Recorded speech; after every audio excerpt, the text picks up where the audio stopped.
Frank the Pestgeek here. Well, I'm here today because Ermi is getting her nails done. The car's getting washed for her, and she's passenger princess today. So I thought that while I was sitting here waiting for the next 3 hours for her to be done with her nails, I would just do a podcast about what's happened in the last week, because it has been interesting the last week of things that have been happening. I'm trying to check and make sure that, we're live. Let me double check. All right, audio's good. I have to double check everything because, you never know. Actually, today's topic, it has nothing to do with SEM or SEO. I should have done that, but we're doing a live podcast on a weekly basis, and I thought I'd do a special edition catching you guys up on what's been happening. 2 weeks ago, we had the pleasure of going to Michigan, to Kalamazoo, Michigan, and meet the folks over at Pest Pros of Michigan, Maria Sorrentino, Tony, Michelle Coy was there. Laura, I keep forgetting your last name. I'm so sorry. Had a very awesome presentation on hiring. And it was very enlightening for those of you that want to grow. You're going to have to learn to hire. Hiring isn't easy. A lot of you are scared of it. But I want you to think of hiring as something that you have to add to your repertoire, and you have to add as a skill set. Now, you can do two things to add a skill set. You can either learn it. There's a huge learning curve. You can hire it out and subcontract it or delegate it. That's pretty much the only way. You have to buy the time, and the only way you can buy the time is to buy the experience, but obviously that's going to cost you more. So there's always a trade-off. How long is it going to take? You still got to learn to hire. Even if you hire a recruiter, you still have to learn to interview. You're still going to be a 50-50 crapshoot. You're still going to go through the pain of having to lose people. It's ironic that we went to that conference, me and Ermi, because she's a manager at a very large company, and she has 5 people under her, and I have 3 people that I employed. 2 people that I employed. I employ a third one as a contractor, but I still have to manage those relationships. Let me cut this so that I can. It's going to be I got to thank Will from Wisconsin for this cigar. This is a Padrón large range gauge. I'm sure this is exquisite. Padrón, you're never going to go wrong with Padrón. I'm having what is known as a café con leche, which is a latte. Okay, had my breakfast, and I said I'm going to have a latte, and I'm going to enjoy Will's cigar from Wisconsin. This thing is a beauty.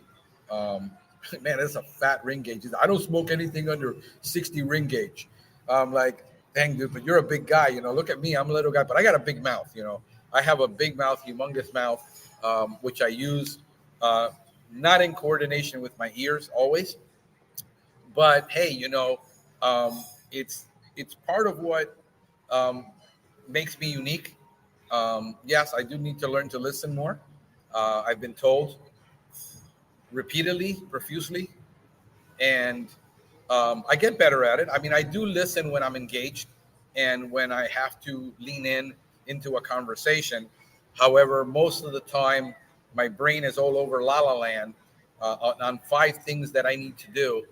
And I don't hear, things of, hey, I'm talking to you. And it's like, I'm sorry, but I'm gone. Got my daughter calling me. She's over in Philadelphia now with her mom. I'll have to call her back when I'm done with this. And just this week, we've been looking to hire already another technician to do specialty stuff, to do our exclusion service, to do backup, a basic and auxiliary guy part-time that, he works, because I'm looking for people that are already employed and they want to move up in life and aren't necessarily unemployed and desperate for a job. That's just my strategy. It works for me. Anytime you make a decision in desperation, it always doesn't turn out right. So I don't hire out of desperation. I don't do marketing out of desperation.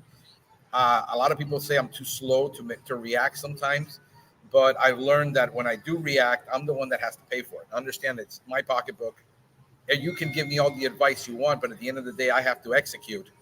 And because I have to execute, I also have to take responsibility for all the results. And so I'm a little bit more cautious at 53 than I was at 43, than I was at 33. I'll be 54 now in June. And experience, I am not as fast as I used to be. I'm going to light this bad boy up.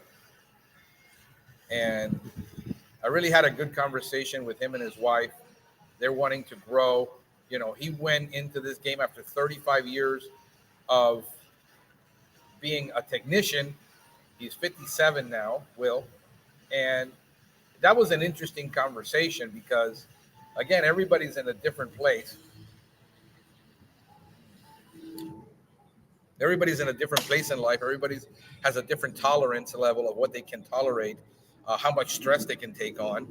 And, until you know somebody's financial position and you know what they've gone through and what they've been through or what they're going through, there's no way that you can give advice on a situation. I can do a general podcast on scenario case studies and this and that. But at the end of the day, the consulting part comes in where you actually know the person and know them, what their limits are, what their fears are, what their financial limitations. So he went into this in COVID, believe it or not, during COVID, 2020 or 2019, he told me, terrible time to start. I know because I started in 2009 when the market crapped, and that was an incredible. So, he's starting up at 57 is way different than a guy starting up at 37, how much pain he can take. Obviously he's got his finances in order. He's got, his retirement in order. He doesn't want to screw that up. And he has a house and, you paid off your house or whatever. What is the financial tolerance that your spouse can take? I mean, is your spouse willing to go $50,000, $100,000, $200,000 in debt to grow a company at that stage in their life? No. So the circumstances are different every time. For me, the circumstances are different now that I own a home again. I owned the home when I started up, and I had bought a condo, and the plan was for me to use the profits to invest it into real estate, not grow my business, just use my profits, grow at a 20% a year, gradually grow with profit, and reinvest the rest, never to scale a business. And a divorce later cost the house and the condo. Things happen to people. I mean, people are hurting. I'm talking to people all over the place that if they're not dealing with a disease problem, they're not dealing with, I had to deal with burnout and chronic fatigue.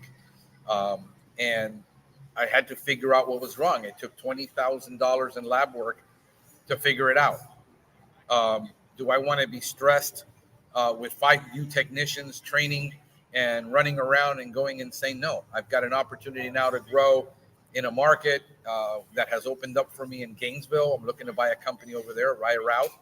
And I have a technician with a lot of experience who I know personally, is a friend of the family. And, he wants to start something up in life. He already had startup experience, which failed, which was very difficult. And so opportunities appear, but I have placed myself in a place where I can take on opportunities. And I can choose which opportunities I turn down, which one I accept, what I pass on, what I don't feel pressured to do. And now at the end of this week, yesterday, my technician, my only technician, which we stayed with because I was able to get route efficiency. And I was able to, he works 40 hours a week, produces what 2 guys used to produce, yet he's not stressed out, but he's been with me 4 years. Interestingly enough, I offered him to give him his certified operator, make him a certified operator so that we can grow, so that I can start another branch in another county. And I said, look, things are looking up. The economy did take a hit for, 6 months to a year. But I'm investing a lot more. It's starting to show. He's starting to see the new initials. Just last week, he had a record week. Took home $1,900 on 40 hours. The week before that, he took $1,700. I mean, and he's not working more than 40 hours a week. Why? Because I pay my people well. I charge super expensive, and I grow at a 20%. And we had a 21% growth this last year with 17% profit margin. I mean, you can't beat it. I mean, I'm like the dream, right? He hits me up that, hey, I'm leaving Miami. I want to move to Texas. I got an opportunity to go work with a large company over there where it's a lot less expensive. He can make less money, but he can own a home. Here, he doesn't stand a chance of owning a home. I mean, the starter home right now, you need $50,000 in the bank to buy a townhouse, and it's $500,000. I get it. I understand. I told him, bro, I love you. I wish the best for you. I'm not going to ever try to hold you back. And, it's a good company you're going to go work for. It's not even in pest control. It's a merchandise manager for a beverage brand that his buddy works there and got him a job. And he's decided. I was already in the process of hiring people. I just didn't expect that I'm going to have to hire 2 technicians now again, because he was a technician too, doing lawn and ornamental, GHB, startups, clean outs. I mean, the guy was a pro. And now I have to hire 2 guys with no experience and train them up in the next 60 days, most likely. Luckily, I was recruiting, and I had a database of people that I liked, that I wanted to interview. I called them both up, and they said, yeah, man, I'm still interested. Why? Because they have a job. One of them has a job right now, and he wants to move out of that career, doesn't want to be in a kitchen anymore. And the other guy has been a manager at a landscape company. He's been basically a team leader with a crew chief, and he's managed teams of 4 or 5 people. But he doesn't want to do landscaping anymore. He wants to move up in somewhere that he can either upgrade his skills, but he knows all about plants and diseases, and he knows 90% of the plants. That's going to save me a year's worth of training. Great guy. I asked him how much he wanted, was in range with what I can pay to start up, more than I'm paying the other guy, because he has management experience. And I look for managers, and I look for people that have management experience. This guy looks like he doesn't have to be managed too much, and he's a good team player, and he's got a great attitude. So, when you're growing, and these are going to be the breaks, you have opportunities galore. All of a sudden, all the opportunities pop out of the sky where I have to make a huge investment. I got a guy working in Venezuela right now on my pages and on my website and upgrading. We're going to create a new website for the new market. I have him working on that. Eric is transitioning over to SEO from media and marketing. His daughter is starting to take over the media stuff. And we're building a nice little marketing team. I'm getting into ads right now. I'm doing LSA. Next month, I'm taking my termite license in June. So all this is going on all the time. And then I got to take a step back and say, it's all part of the game. Play a mental game with myself. Say, Frank, it's all part of the game. It's all part of the game. It's all part of the game. It's not anything weird that's happening. It's not the universe conspiring against you. It's not people stabbing you in the back. I mean, he was honest enough to give me 2 months notice and come to me and say, I hate to tell you, but I want to do this. And I'm blown, like, go for it. I'm never going to hold you back.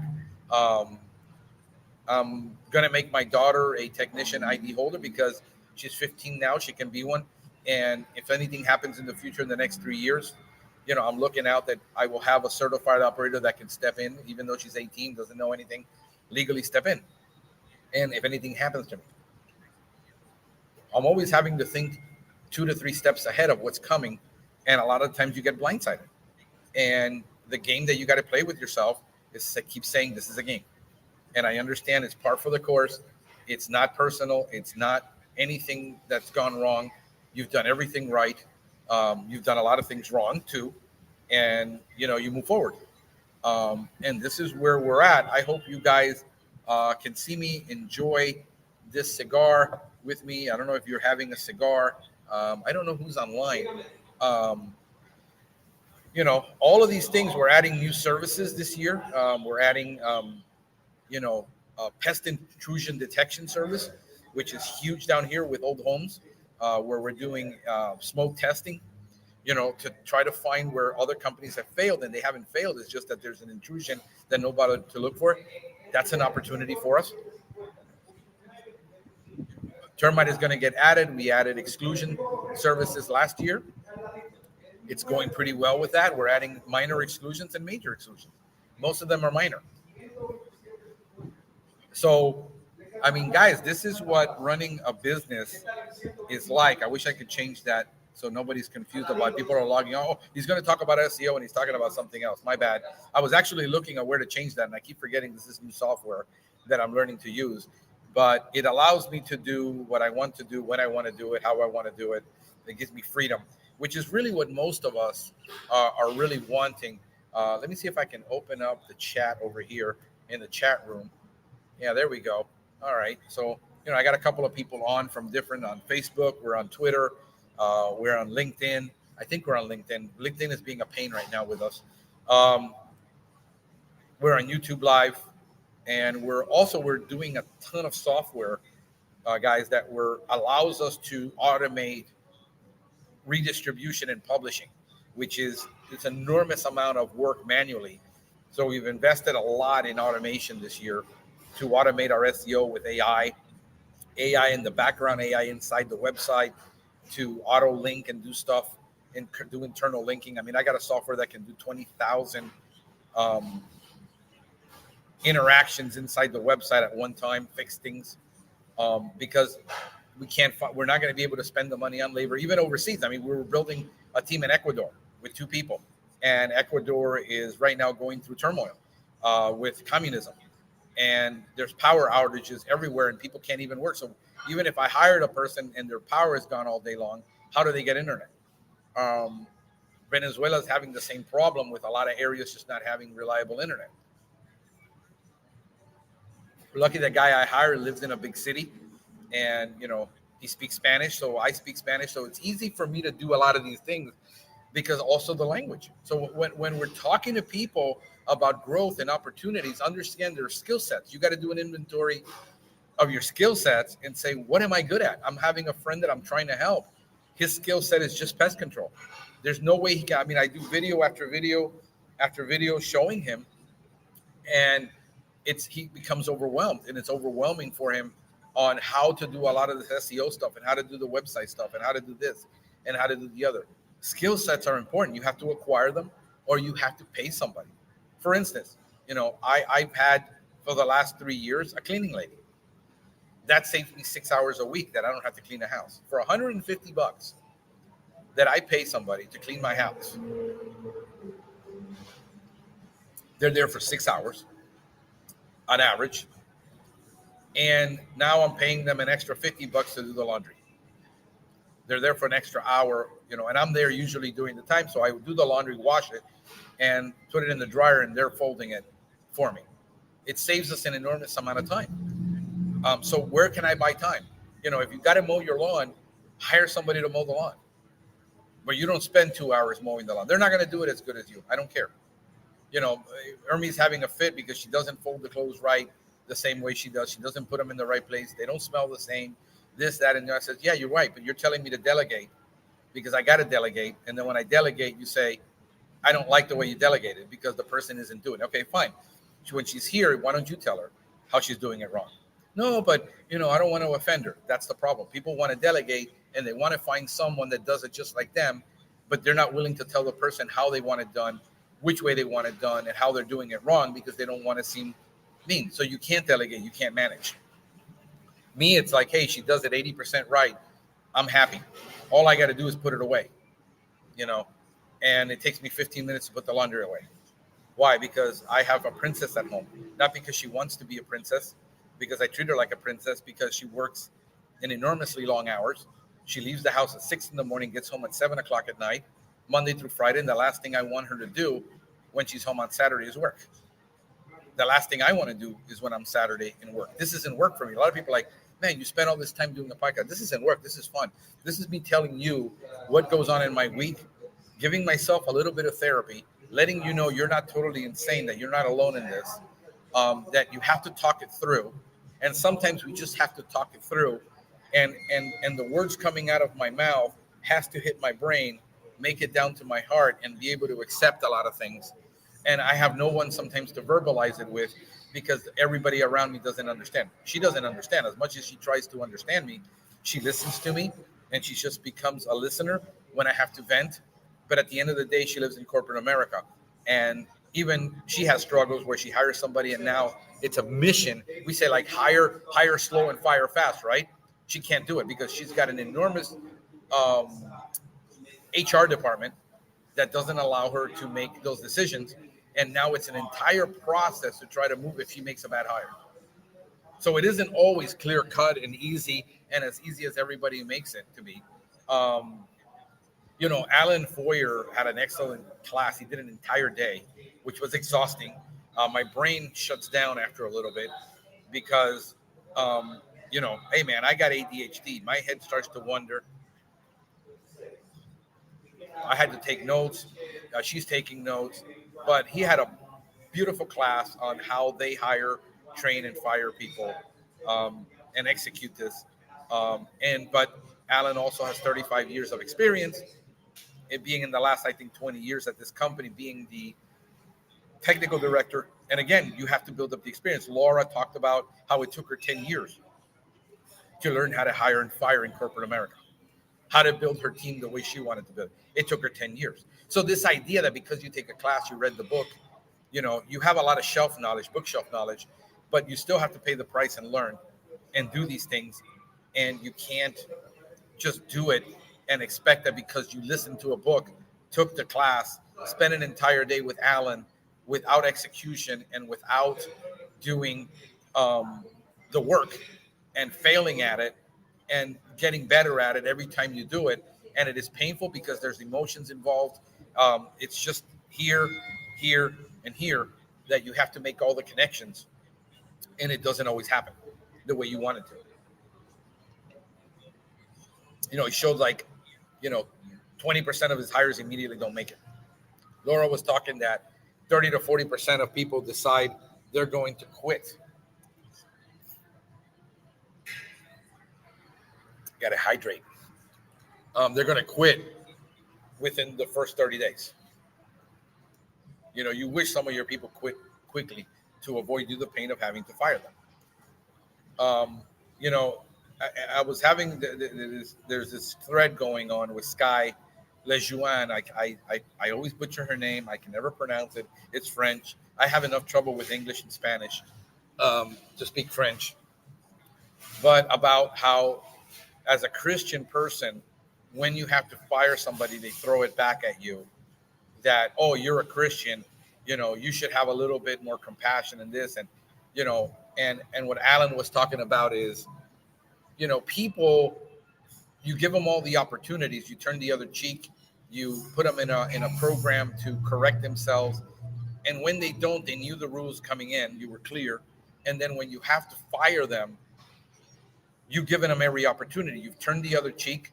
You've walked the extra mile. You took off your cloak and you put it on them to save them from their errors.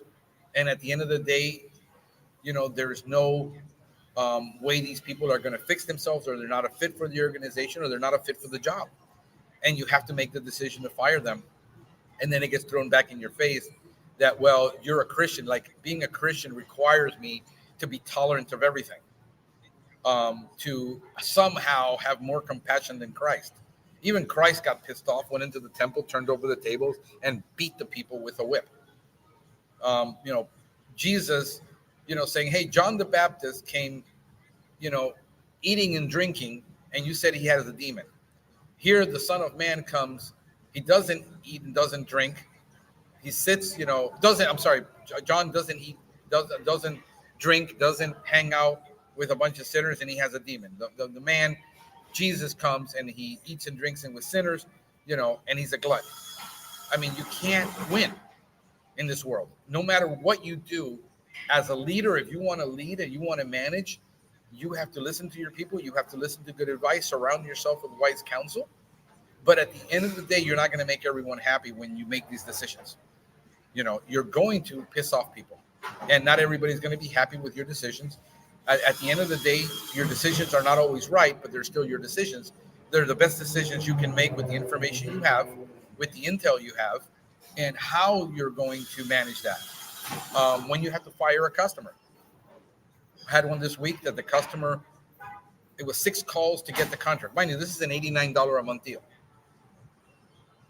6 calls, then he wanted to change. He wanted me to call him every single time because he wanted to be there for every service. I said, absolutely not. I told you in the initial consultation that I did for you that we don't do that. You give us a key or you leave the gate open. Well, I travel a lot. Then you got to give us a key. We put a lockbox.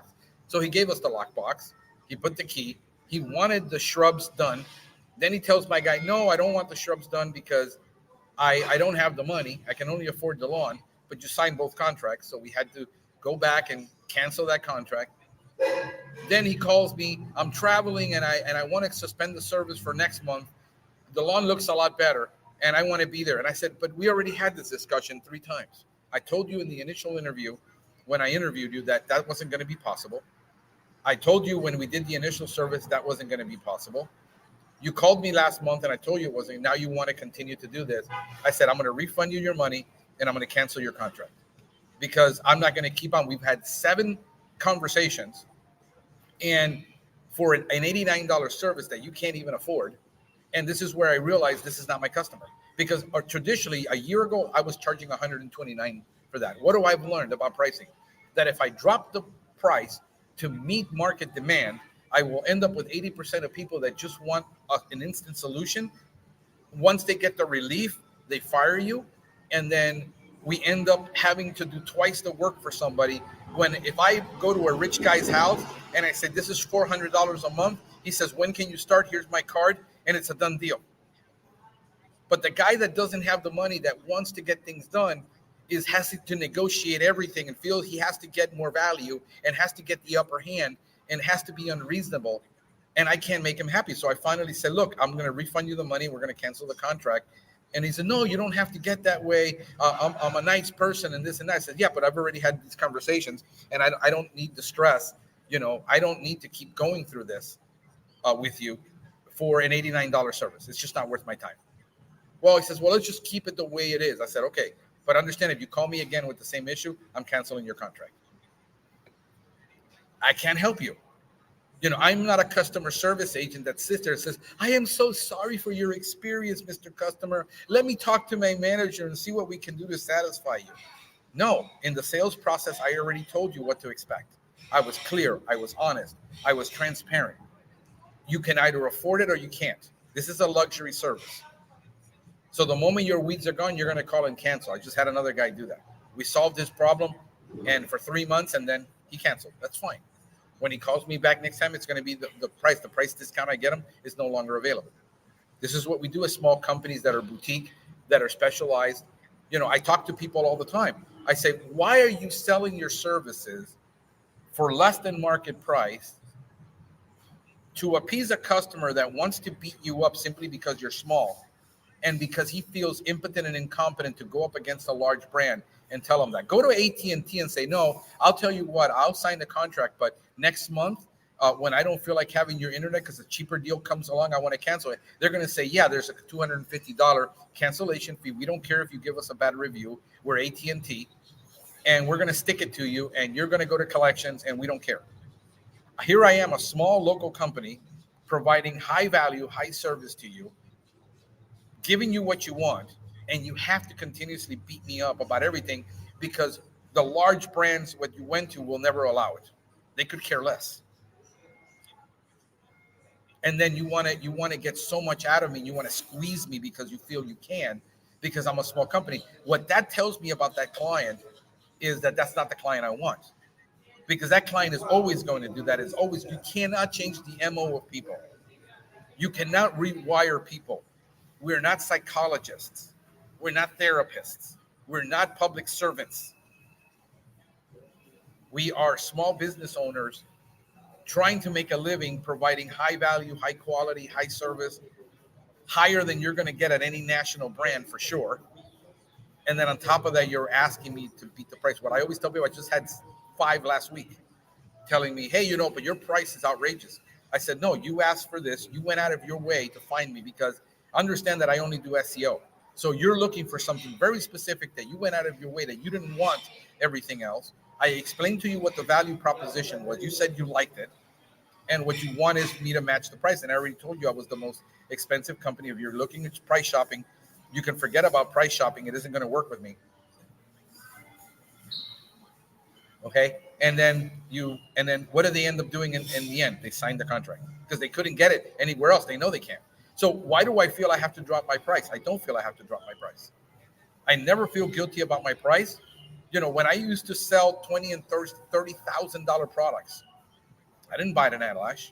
When you got a $4 million home, $599 initial isn't nothing. So I don't care. When you want to buy $5,000 pair of golf clubs, you buy them. When you want to buy that Bentley, you buy it. You know, this is the conversation I was having with Will about, you know, why do companies feel that they need to play this game when the company went out of their way to find you? Understand that if you're a small little business on the internet, there's 20 giants around you.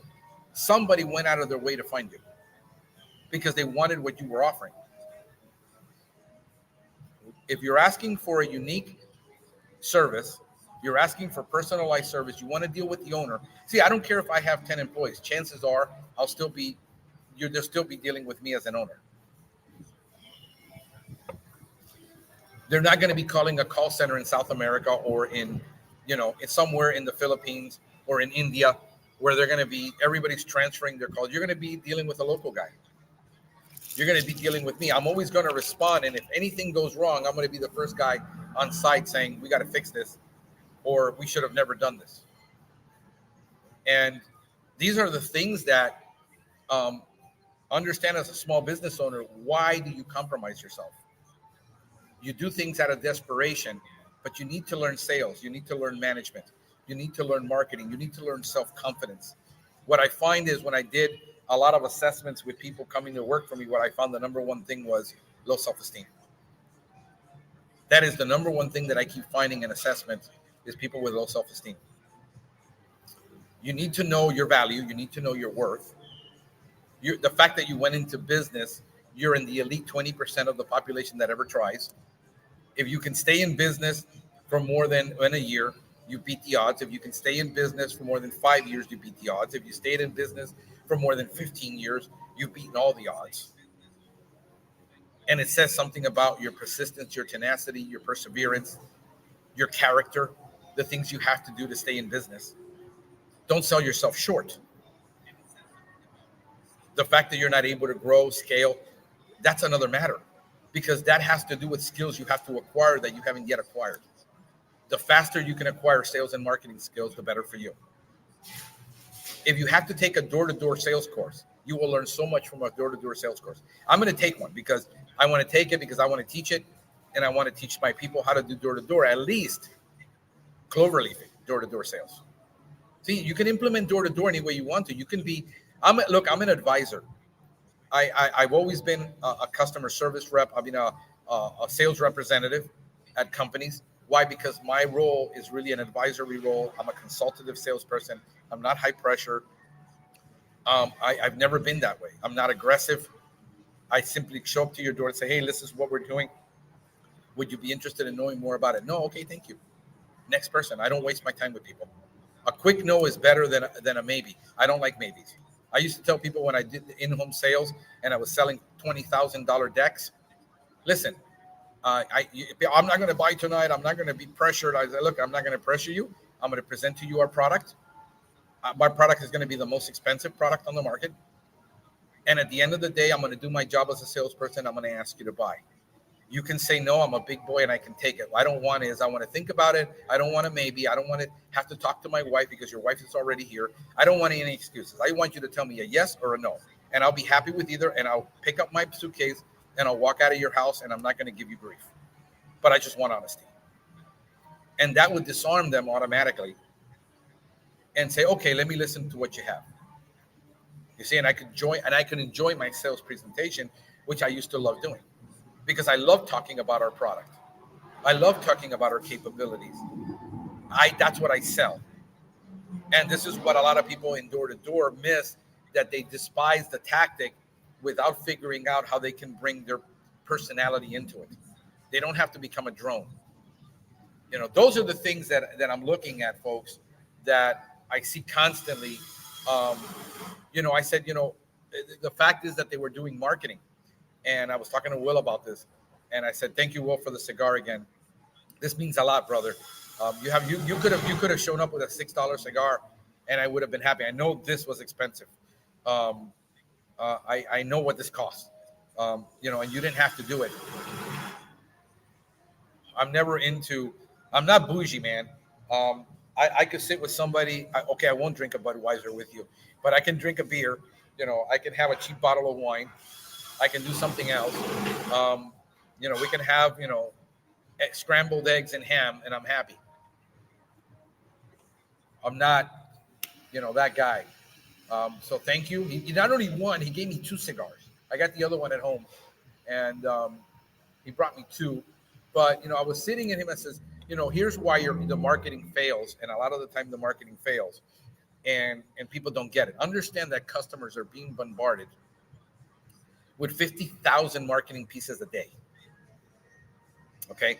I sat there and I said, look around you, how many signs there are trying to sell you something just where we're standing. We counted at least 20. The key to selling and the key to marketing and the key is that there has to be a need. The timing is everything. There's a need or a want. There's the ability to pay for it and the willingness to pay for it. They're not the same thing. A lot of people have the ability to pay for it. They're not willing to pay. A lot of people are willing to pay. They just don't have the money. And what the brain is being bombarded with so many information on a monthly basis. Okay. That on a daily basis, 50,000, the brain has to literally shut itself off from all that. So when your marketing is ineffective, understand that you're not ineffective. Your marketing is not ineffective all the time. Is that you didn't reach the person that had a need or a want, a willingness to pay and a desire to pay at the time that marketing piece came out. You don't have enough of it. But literally, the brain shuts itself off to everything it doesn't need. Because if not, the brain would overwire itself and go insane. Notice that if you are looking to buy a red Audi 5 Series, all of a sudden you start seeing red Audi 5 Series everywhere. This is also a law in the law of attraction. If I am looking right now to buy, like I said, I'm looking to buy a route in Gainesville, and I'm focused on buying a route in Gainesville, and I put out enough messages on Facebook to buy a route in Gainesville, and I pick up the phone and I start calling independent operators and say, hey, look, you only have one route. Have you ever thought about selling? Now I see opportunities everywhere. When I'm shut down to those opportunities, I can only look at so many opportunities at a time. My brain can only process so many things at a time. So when you're doing postcards, do they work? Yes.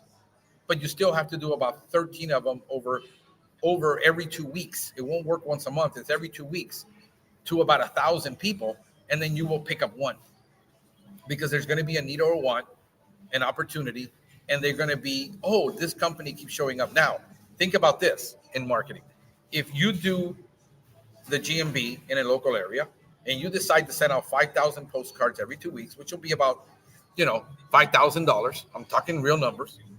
And then you decide to run Facebook ads, Facebook leads, and then you decide to run Facebook retargeting ads, and then you run some logo ads on the LSA, and then you run some ads for GPP, okay, and you target it all within 3 to 5 miles of you.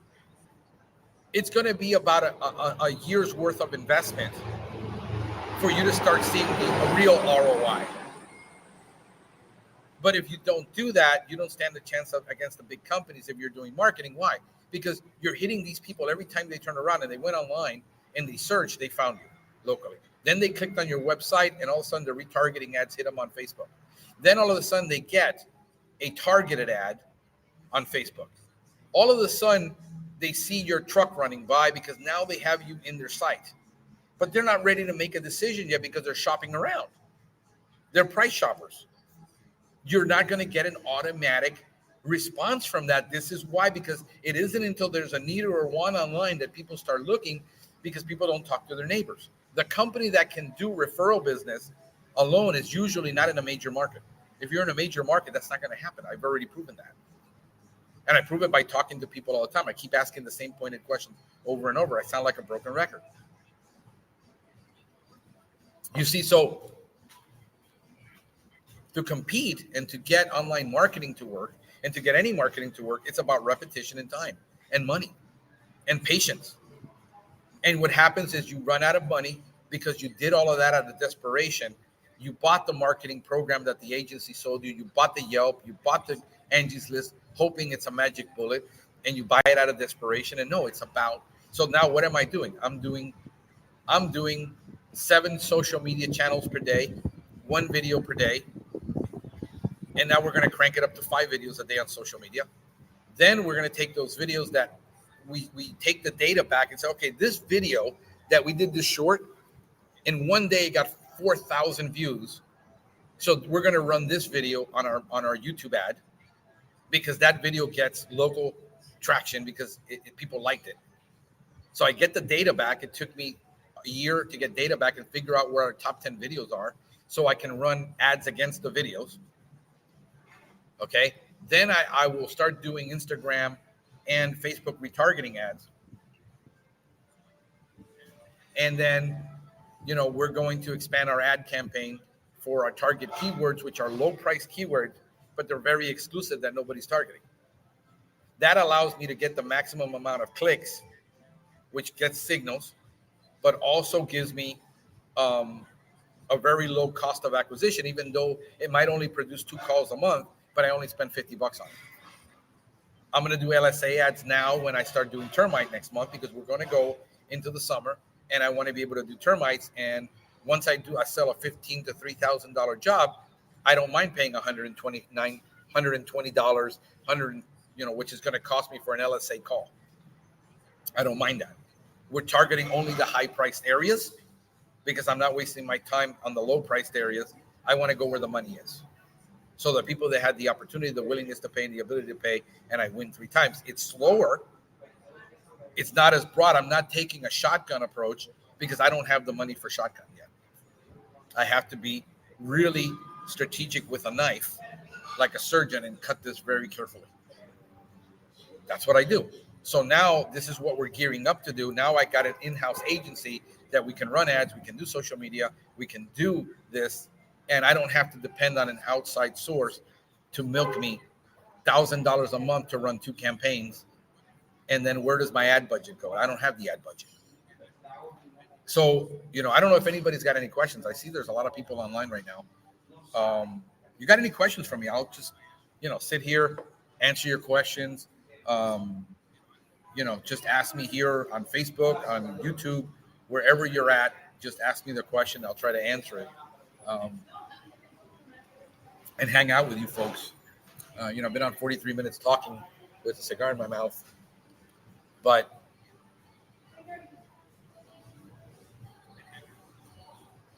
that's what's been going on, folks. One hell of a week.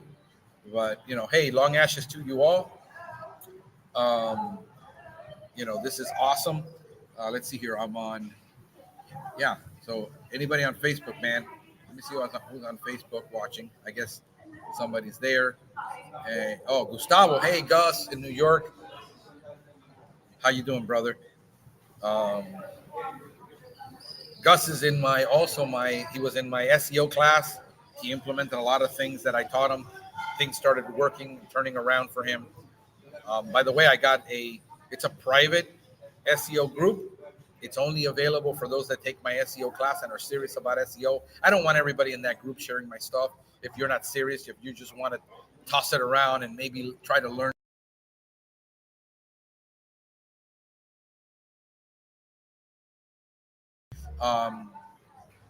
I was talking to a comment with me and says, yeah, those are asshole people who always ask questions, never bid to anything, never do anything, and they just want free information all the time. But, I don't have that amount of time. So this is the free information I give you. The best I can do on this podcast, give you the real deal, be the real person, and not try to If all of a sudden you eat a little rainbow and you're a purple unicorn, you're gonna crap out butterflies. That's not the real game. That's not the real deal. That's not what running a business is really about. It's not about people that, I started from nothing and I made it to a multi-zillionaire in just 10 years. There's a lot behind that story that you don't get told behind the scenes. So I don't know. You got any questions? Let me see here. Never miss. Let me see. Am I not seeing your comments? Let's see. I'm gonna type this out.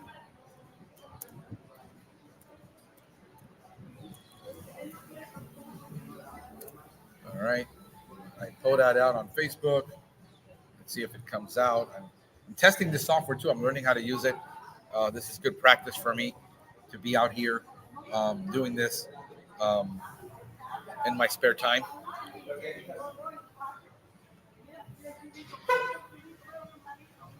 Imagine that, a business owner that does a podcast and has spare time. What the hell is that? But yeah, folks, how you doing? I like the hat. The guy walked by and he's got a really cool hat. I got a cool hat. I'm at this little cigar shop right next to me, and there's a coffee shop over here and a restaurant right there. And this is the little breezeway, but it's nice because it's a breezeway. The wind is blowing. My car wash. The car is getting washed while, passenger princess does her nails. And, I'm glad it isn't the hair. The hair last week was hair day, and that was 8 hours on hair. Yeah, just know this, guys. If you ever see a woman out with highlights, this is one thing you're going to know. She's going to be high maintenance. So, good thing is she has her own money. That's the best thing, So, I just drive her everywhere. I'm like driving with Daisy here, doing this. I don't know who else can I see. Let me see who else is I don't know who's on Facebook, on YouTube. Let me see. I'm going to go on YouTube because I know some of you guys are there. It's telling me you're on YouTube on 2 channels. I'm live now on YouTube. I can see myself. And I got some people there. So you guys on YouTube, man, pest control questions. I'm going to answer while I wait for your questions. I'll go out on a limb. Tramp ants. It was funny because I was in Michigan and Alan brings up tramp ants, and people should know what tramp ants are. Most people don't know. So then I was having a discussion with 2 ladies, and she said, I don't know what tramp ants are. What the hell are tramp ants? I said, well, tramp ants are ants that have very unique characteristics.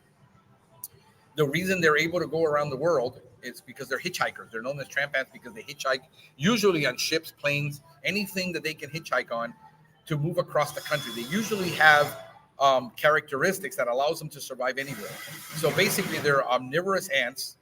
They're usually omnivorous. They'll eat proteins, carbs, sugars, oils, lipids, whatever. And they usually will multiply through budding. And they usually, when they get disturbed, then they will break up those nests and distribute it. Think of them as a terrorist network. Okay. Here in Florida, what are tramp ants? Ghost ants are tramp ants. Odorous house ants are tramp ants. Big-headed ant in Florida are tramp ants. We have, I think, like 5 tramp ant species here in Miami-Dade. I think 4 or 5. So that's what a tramp ant is, and why you should know about that. Can't post message to some of the channels. Okay, that's fine. So basically that's what it is. Cool shirt. Thank you, bro. These are little palms. My girl got me this shirt because she says I wear the same thing all the time. I mean, look, I'm really low maintenance, man. I wear the same thing every day for years. I woke up with a black shirt and gray shorts, and I had 14 of them, so I didn't have to think about what I was going to wear because I work for my office and I don't see customers. And then when I go out, I wear the uniform. And then so, she comes in the morning. I'm wearing the same clothes in the evening. I'm wearing the same clothes all week. So she buys me these little nice shirts so that I can look different and look sexy for her. So thank you, Andre Brandt. Thank you for that, brother. You got a question for me, bro? About anything that you burning questions? Like, what's my favorite cigar? This is a damn good cigar. You can't go wrong, bro, with a Padrón cigar. Padrón is consistent. That's one of the things I love about them. Padrón doesn't care. I mean, when was the last time you saw an advertising on anywhere for Padrón? Padrón doesn't advertise. Padrón is Padrón. They have consistency in their product. They are high quality. They're pricey as hell. I don't think the cheapest Padrón I can buy is probably like that big for, I don't know, $16 here in Miami. Something like this, I don't know. This is probably in the $40 range. I doubt it's a $23 cigar. It's more than that usually.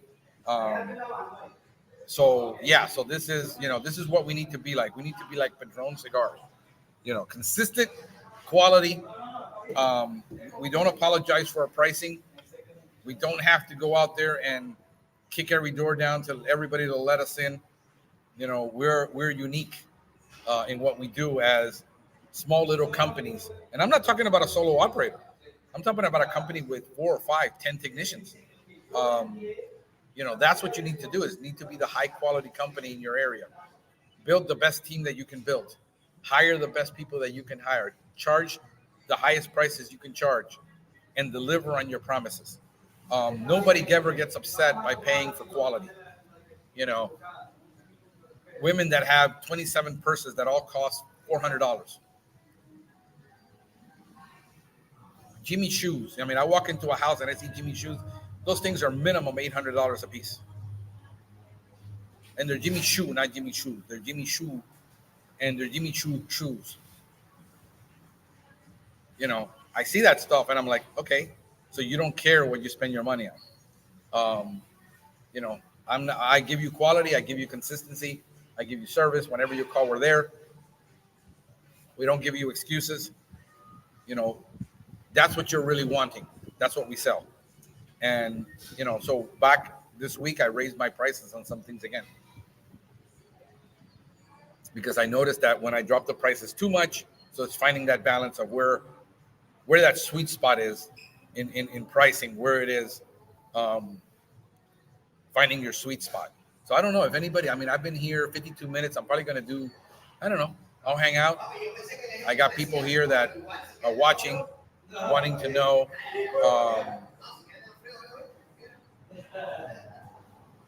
You have burning questions, that don't involve an STD. You can answer. I don't know anything about that. So at this point, bro, I'm out. I'm out of material. I'm just making crap up as I go. You guys don't make it easy for me. But yeah, man, I enjoy the time that we spend here. I enjoy this. If you ever need consulting, understand I got very limited time, but I can do consulting for you, especially on startup consulting. You can do one session, do another session as you need it. I can probably take on maybe 5 people a month on consulting right now. The academy's up. I've got the new technician. By the way, let me plug it. The new technician course. If you're hiring a new technician and you don't have a course for them to get them started, it's free. It has about 16 lessons in it. It's about 13 hours of training, maybe a little bit more. It has quizzes. It's free. I'm giving it away. My SEO course is, it's out there. I think it's $300. I can't even remember. I got my German Roach protocol course that I'm doing. I'm sharing what we do in our company with people. So if you don't have a Roach course, I'm going to be starting up doing local CEU courses, and we're going to do it on Saturdays. I won't be able to do stuff during the week, but a lot of people who can't, solo operators can't do anything during a production day, but we can get together maybe 2 hours a month. You get 2 CEUs and and things like that. And then throughout the year you get them. And, I'm going to be doing them in Spanish too. If you're in South Florida, there's no Spanish CEUs available. I can do both. You're sending your people to English courses. They're sitting there. They're getting to see you, but they didn't learn anything, or all they got was a chemical presentation on how to use a product, which doesn't help them. We're going to try to do a 1 day, me and Eric, a 1 day local marketing course. That is going to be an 8-hour course. Because my SEO course that I did it live for 7 weeks, 7 hours on SEO alone. And that's for local SEO. That's for GMB, Google Business Profile stuff, how to do local service pages, things like that. I'm putting out stuff in our group on a weekly basis of things that I find that Google is telling you that you have to do. So that's available. But we're thinking of doing one. We might do it in Fort Lauderdale or West Palm, so that kind of like between West Palm and Miami, people can drive up for a 1 day course. We'll probably do it on a Saturday, 1 day course for marketing. It'll be the most extensive marketing course you'll ever take. I mean, this is 80% more than you probably want to know on how to do, on all the things you can do and how to do them correctly. And then if you decide this is for you to do, to integrate or do it a little bit at a time. The good thing, it's holistic so that you can implement it, linking it to each other, and it's holistic and it's local and it's hyper local SEO and SEO and hyper local marketing that's working for us right now. And again, what I teach today, next year, could be totally worthless because the market changes so quickly. A lot of people say, well, you said this, that you do this, and now you're saying you do that. Yeah, because things change. You can't stick to something for 3 years sometimes, even though you want to. What's working, what's not right now. I'm going to give you access to that mastermind group. Also, if you know people in South Florida, that I'm starting a network, because we need to network together with other industries in order for us to be able to have an upper hand. I'm willing to pay for referrals, and I'm trying to create a local group in South Florida of air conditioning people, plumbers, real estate, home inspectors, you window washing, people who's, heck, you might have a doggy washing business that you do washing. You notice the customer has fleas and ticks. Hey, give this guy a call. Your dog has ticks. Your dog has fleas. Things like that, trying to figure out how we network. How do we do it? And how do we do things together to get us to be more competitive together? And then maybe we can duplicate this in another market and help other people. So this is why we're the Service Geek Podcast. Also, why am I the Service Geek? Well, first of all, I've always had a heart for serving people. It really comes down to that I'm a servant leader. I've served in my churches. I serve people. I serve my employees. I serve my customers. I serve my kids. At the end of the day, I serve my family. I'm a servant at heart. And what I do, we are in a service business. We're always served, no matter what we do. We're in the people business where we're serving people. We don't serve entities. Even if you're selling to corporate America, the relationship is built on you building relationships with people. We're service people. Okay. And so it's the Service Geek Podcast now that's going to be transitioning from just pest control into other markets and other things, because I have been in service businesses my entire life. I prefer service business. I always had. I've had a distribution business. I had a pager business back in 95. I had that before, cell phones. I had that. I've had a landscape business. I've got a pool cleaning business. I understand service businesses. And you don't always, what do you need help with?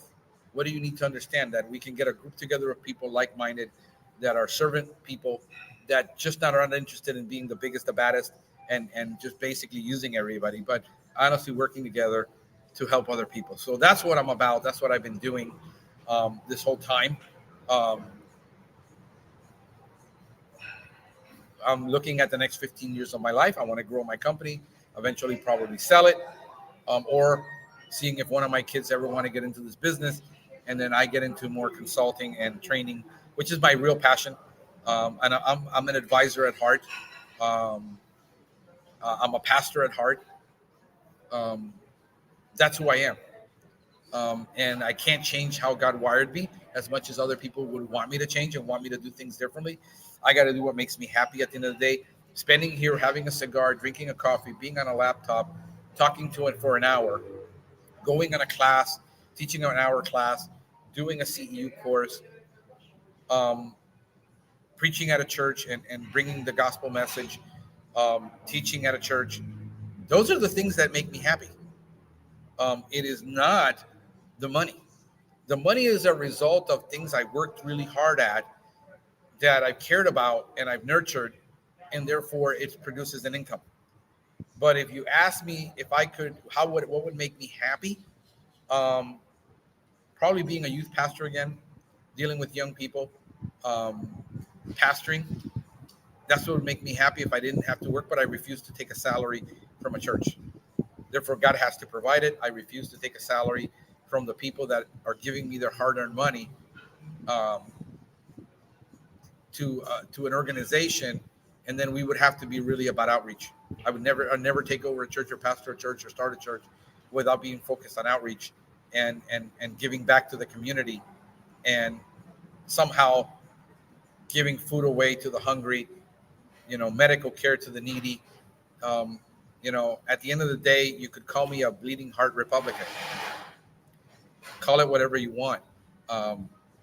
I care for people. This is why it's hard for me to do a lot of things, because I can't just look at the money. We got hard decisions to make. Had a conversation with Eric about we got to make some difficult decisions. I don't want to cut any of the things that I do for you and the pricing and all that. But at the end of the day, our ROI isn't there right now, and we need to change what we do. We need to pivot. And unfortunately, that's the market, and that's being in business. And those are the hard decisions that business owners have to make. When I cancel a subscription to an app, it doesn't really bother me, because I don't see it as, well, this is a mega company who has VC investment, has tons of money. They've gone through recruitment stages to get where they're at. It doesn't hurt me that I cancel a subscription to a $49 or $200 service. It's no skin off my back. It doesn't bother me at all. When there's a personal relationship and I got to tell you, listen, I can't afford you anymore, or I can't afford to do this. We're going to have to do this now. Can you do it? Can you transition? Can you work with me so that I don't have to cut your legs? Because I have no choice. The economy's bad. I got to admit, we're still holding our own. We're still growing a little bit. The investments I made 3 months ago are now paying off. This is where I talk to people about patience, that your ROI isn't going to be there. I already know that with SEO and a lot of the marketing I'm doing, the ROI isn't going to start paying me and getting the calls in and producing the income for at least 90 days.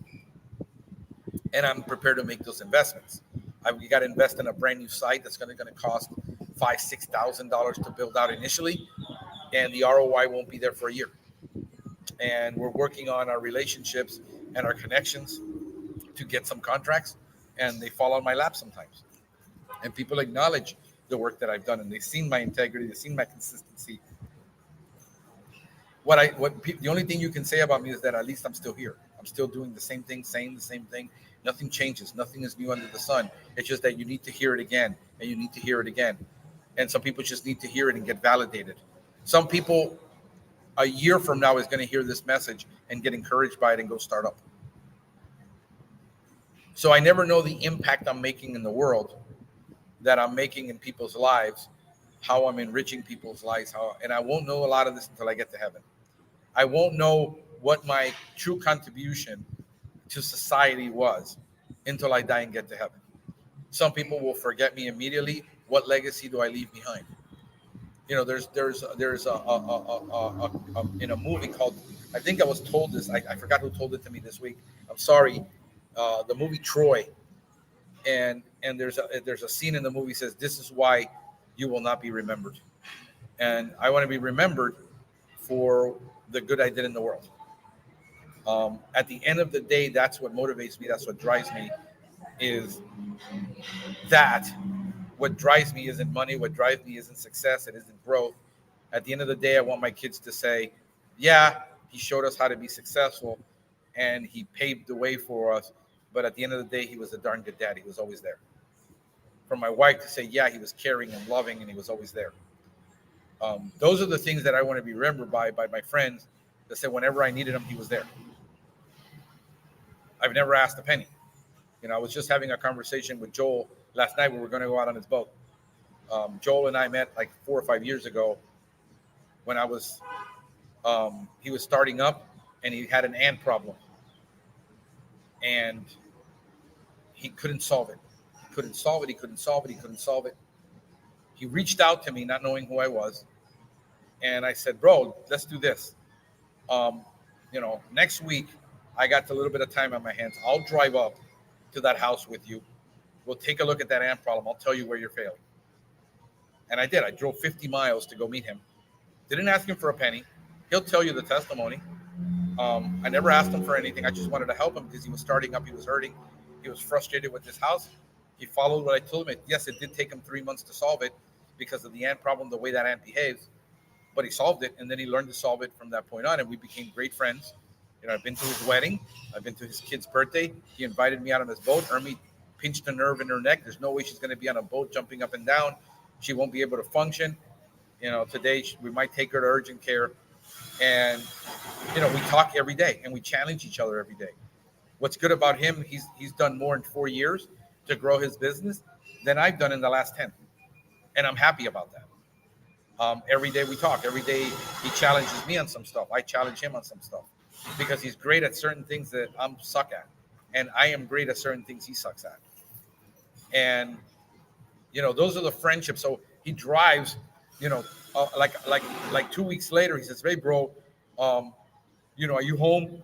And I'm like, yeah, bro, I'm home. Why? And he says, bro, I'm going to drive over there and I'm taking some cigars for you. So his payment to me was 4 cigars. Hey, bro, I take it. I'll take cigars as payment any day of the week. I don't care if you send me a $5 cigar or a $50 cigar. I will be eternally thankful. And I will praise you on the air. I will plug you. I'll give you a backlink. I'll do whatever I have to. Because one of the things that I've learned in this world, and it's called the law of reciprocity. Jesus called it the law of sowing and reaping.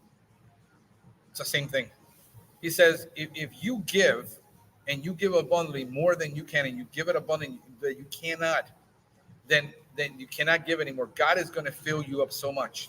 And usually the Bible says he isn't filling you up financially. It says he will fill you up in here. Those are the things that God says he will do for you. And then on top of that comes the relationships and the things. But so many people are afraid to give because, oh, man, I've done this. It took me 15 years to learn this, and I'm not going to give my talent away. Fine. I'll do it. I don't care. This is why I'm in a private group. Help Roaches are invading. I forgot it. This is Christian Allen's group. Great guy, who I met personally. We went up to Tampa. I met him. Great kid. He's doing great. He's doing way better than I ever did starting up. And I said, dude, I'm going to go on your group. And on a weekly basis, I'm going to give some free advice to these homeowners on how to solve their roach problem. And I'll invest an hour in them. 30 minutes, really, what I invest on a weekly basis on that group. And then he has another DIY group. I'm going to go in and start investing in people. Because why? Most of the people there are in foreign countries. Some of the people are in Africa. They can't solve that roach problem. Some people don't even have access to the. If I told them all the products to use, like gel bait only, and gave them the answer, they still couldn't solve it because they don't have access to the product. We want to offer hope in the world. I want to be the change in the world that I want to see. So if you say there, I won't give away my advice or my knowledge because people are going to know it and they're going to do it themselves. Guess what? Those people are my customers are rich people. They're in the top 10% of the money makers. They're making over $150,000 a year, $250,000 gross household income. The rest of the people I'll give it away for free because they're never going to afford me anyway. So, Zig Ziglar said it this way. If you give enough people in the world what they want, eventually you will have what you want. I want admiration. I want love. I want kindness. I want respect from people. And respect doesn't bother me too much because I earned that. But admiration, those are the drivers. You say, but that's kind of a little self-centered and selfish. Yeah, but at least I'm being honest about it and telling you why I'm doing it versus you hoarding your talent, not giving it away. The only thing you can give away to God really is the most important thing you have is your time because it's limited on earth. Once I give away this hour, I will never get this hour back.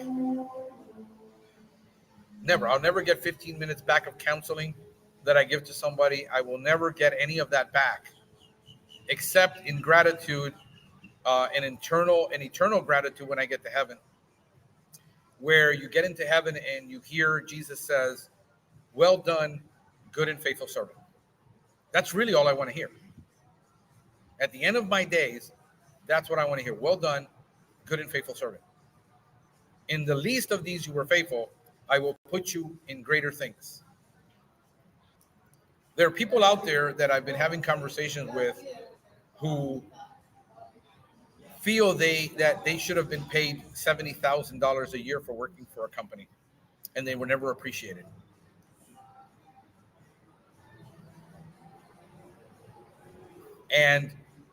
But they never went out and upgraded their skills. And instead, they're still hurt about that today. I never want any of my people that work for me to ever feel hurt that I couldn't pay them what they wanted. Some of it is outrageous. You're never going to make $100,000 with me with 2 employees. But my tech right now, like I said, he's on route to make 70-something thousand this year on 40 hours a week, no weekends. He comes in when he wants to. He leaves when he wants to. As long as the route gets done, I don't care. I work everything around him and his family. He called me. He says, "Hey, bro, on Monday, can you not put so many stops? Maybe only 2 to 3. Put the extra stops on Thursday. I will work extra long. I need to take my sister to immigration." I said, "Fine, done." It's no skin off my back to move and tell a client, "Hey, sorry, I got to move you because my technician needs the time to do something for his sister," when he's willing to work it, on Thursday and spread it out during the week. It's no skin off my back to reschedule all that and inconvenience myself to help him. Because at the end of the day, he's a darn good employee. I can't complain. So, again, those are the things, folks, that matter to me. That if you ask me what makes me get up in the morning, is hope. That I haven't lost hope that I can make a difference in the world, that I can change things for people. I can't change it for everybody. I can't change it for the guy that says, "I don't want to grow." The scripture says, "Look at a man skilled in his work, and he will not stand before mere men. He will stand before kings." When you focus on being the best, it doesn't matter who appreciates it right now. Somebody will appreciate you for it. It just might not be now. The problem with this society and generation is that I want it now. I want it. I invested in taking that certificate. You didn't give me the raise. Well, guess what? You're with the wrong person. If a lot of people were bitter that they gave 5 years of their life, 5 years, 10 years, 18 years of their life. The writing was on the wall on year 1 that you were never going to be appreciated. Why did you stick with that company? The church I was at, I saw the writing on the wall. They were never going to appreciate me, never going to give me a raise, never going to recognize the 60 hours I was putting in, getting paid 40, that I was loving to do. And I saw the writing on the wall, and I said, "Look, you're not being fair here." And my buddy Eric decided he's going to stay with them for another 18 years, 12 years, and got totally screwed. And then it hurts. By year number 1, if you didn't get the raise, if they're not raising their prices to give you a raise, because my raises to my people are automatic. Believe it or not, they're automatic. They don't have to work for a raise. It's a merit raise, but if you're working for me and I raise my prices, then automatically raise for you. Because if you're making 18 to 20% production and I raise my prices every year, you automatically get a 5-7% raise. But you're working for people that will never raise their prices. You're asking them for a raise, even though they're asking you to do more. They're not giving you the raise. They're not giving you the recognition. They're not appreciating you. And you still choose to work for them. That says a lot about your self-esteem. And you need to overcome that. You need to quit that company, go work for somebody else that's going to appreciate you. Insisting that people change. Insisting people change their character. You don't have time for people to change their character. Listen, as an employer, you don't have time for your employees to change their character. They either have character, they have the right character, they have the right soft skills, or they don't. As Dennis Kucha of Wise House Environmental says, you can't teach integrity and you can't pay for it. You can't buy it. Integrity is something you can. People either have it or they don't. You don't have the time for your boss to get integrity. Time is too short. At the end of the day, when somebody has to fire you, lay you off because the business isn't doing what they're going to do it. When I have to do it, I have to do it. That's part of being in business, and I realize that it hurts, but it's part of being in business. So you go get those certificates. You go get an ACE if you want to, and prove to yourself that you're the most knowledgeable guy. And guess what? And if nobody pays you for that ACE certificate, at least you know that one day you're going to stand before kings and you're going to be greater. You might be the next technical director at a small company. Go learn management. Go learn sales. Take a sales course. Pay for it yourself. My company doesn't invest in me. Your company isn't worth a dime. Like I said, I offered my tech. I said, bro, you've been already with me 3 years, you qualify. I want you to become a certified operator. My other guy that I'm looking to work with, he's got about a year he will have to make up because he has 17 years of experience. He'll have a year in Florida. And as soon as he gets his year, I'm giving him a certificate. I want him to be certified. I want people to have pride in their work. In order to have people pride in their work, they first have to have pride in their work. But then I have to recognize that pride in their work, that I appreciate them, that I want them to strive for more. I want everyone in my company, no matter who they work, who it is, to make at least $50,000 a year. That's the goal I've set. I don't care if you're a CSR. I don't care if you're a salesperson. I don't care if you're my media person. I want everyone that works for me to eventually just make $50,000 a year. That's higher than any other company. Well, that isn't enough. I would never work for you. I said, I can't help you, bro, because you got 17 years of experience doing specialty work. I'm not looking at hiring you. I'm looking at hiring a person that has never done it, grooming them, and rewarding them for sticking with me during the hard times. And then in the good times, you get rewarded. It's bear and pay. It doesn't matter how long you've been here. I want you to earn it. I want you to advance from a Tech 1 to a Tech 2 to a Tech 3. And if being a Tech 2 is your sky limit, understand that it's going to be a limit how much you're going to make because there's only so much you can take on. There's so many customers I can add to that route. But understand that you will still get a raise because every year I raise my prices. And you get merit bonuses and things like that. So, set goals for yourself and for your company that are reachable, but some of these goals might take you 5 years. It's not impossible. It's just you can't have it now. Set a goal that you're going to be in the next 5 years, you're going to be an ace. Set a goal that in the next 2 years, you're going to be a certified operator somewhere. Set a goal that you're going to learn termite, that you're going to learn a new skill. Set new goals in your life, regardless of if you look at the company you work for and saying they won't appreciate it. I'm telling you, you're at the wrong company. Do it for yourself.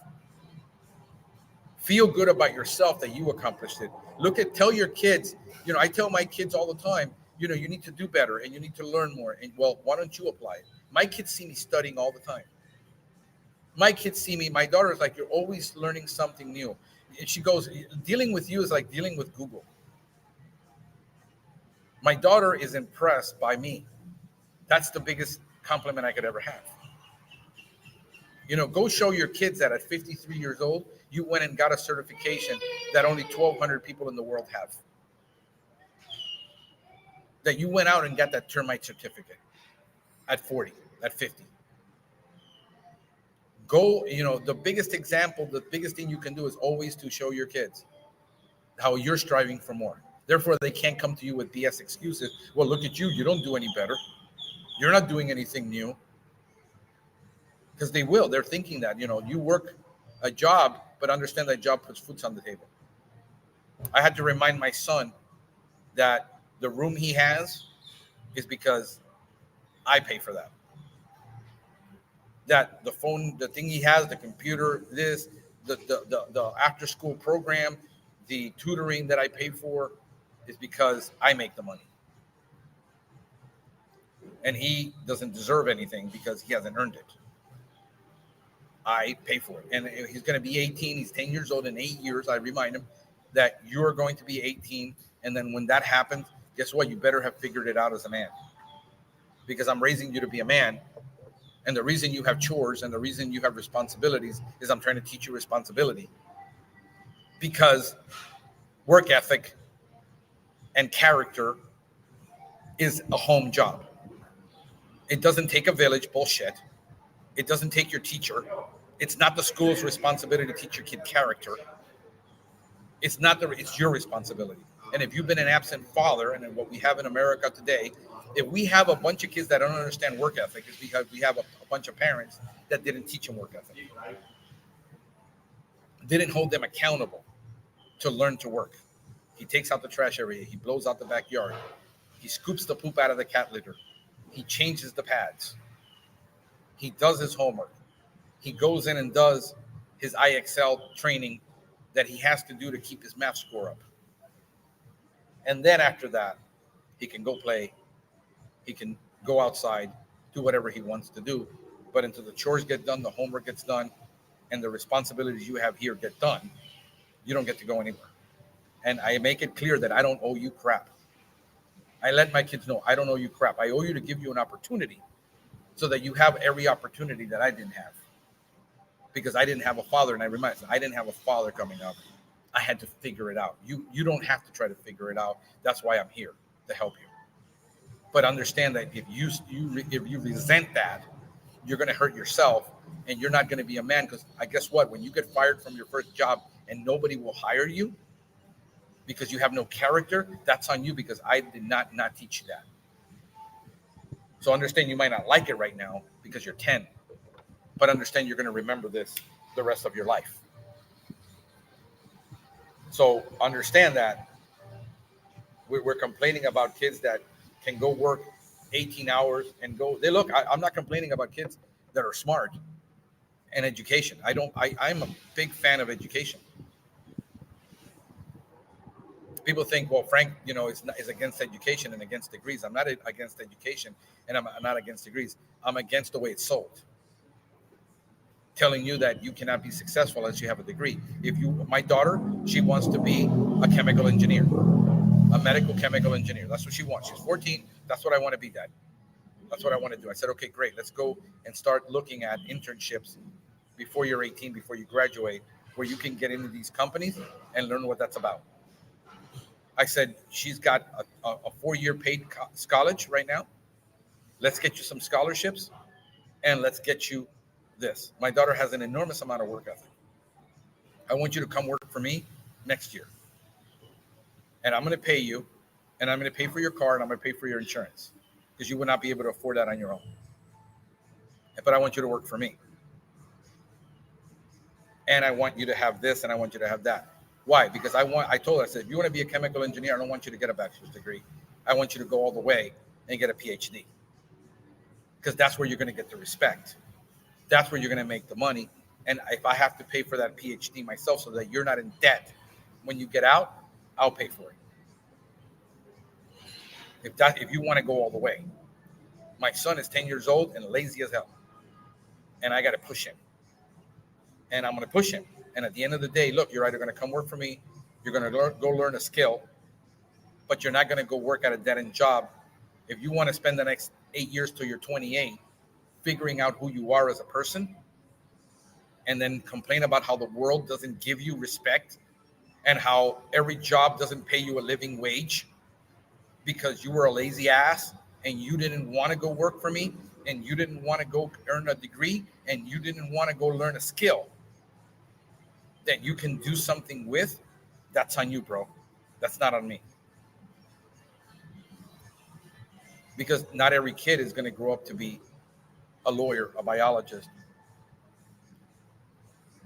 I don't care if he's an air conditioning tech. Just be the best damn air conditioning tech you can be. Have integrity and learn a skill and be that person that you need to be successful. I don't measure success by how much money you make, but I'm telling you, kid, if the way the world is going, you better learn a skill. I don't care if you want to be a prompt engineer Because if you go online tomorrow and you say, Dad, I learned how to do prompt engineering and I can make $150,000 a year for companies doing prompt engineering, I'll be proud as hell of you. That's all you do. Because you got an education. I don't care how you got it. I don't care that you learned a skill on your own. I mean, I had a guy working for me that had 15 jobs. He didn't know what he wanted to be in life. But he learned how to be an appliance repair person, appliance repair man, by watching YouTube videos.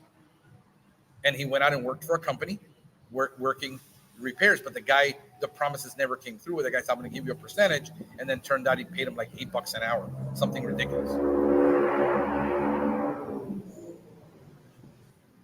So if you can go out and you can online learn something, you can go take a door-to-door sales course and become a door-to-door salesperson, selling solar, making $100,000 a year. Have at it, kid. I'll be proud of you. I don't want you to have so many opportunities that you don't know what to do with. I want to provide all the opportunities I never had as a father so that you can be a useful, productive member of society. I'm teaching them how to be a man and what it's like to be a man. I had to figure out what it was like to be a man. I'm going to tell you a story. My father died when I was 5, raised by a single mom in Jersey. The 3 role models that I had in my life, my uncle hung himself at a factory when I was 18. The other guy I had around me was a drug dealer. The guy that my mother was dating was an alcoholic and verbally abusive. And I had to learn how to ignore all that and say, that's not who I want to be. I had to have enough self-assurance and self-confidence in myself that that's not what I want to be. My son has a good example of what a man is like. Because today men have been emasculated and feminized to death.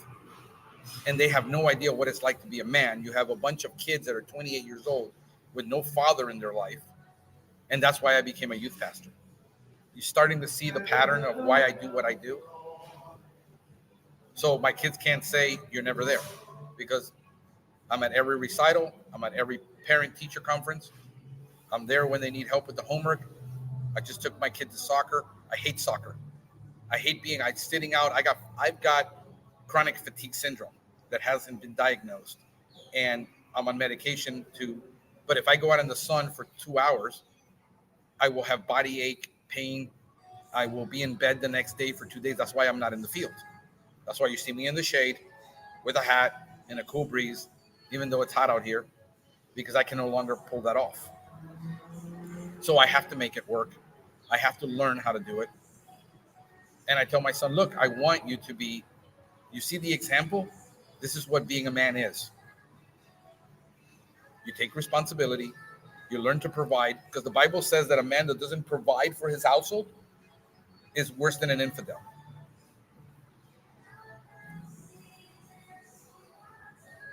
So this bullshit about we're going to live together and it's 50-50 and we're going to go out to dinner and it's 50-50, and that's bullshit. You go out, you pay for the meal.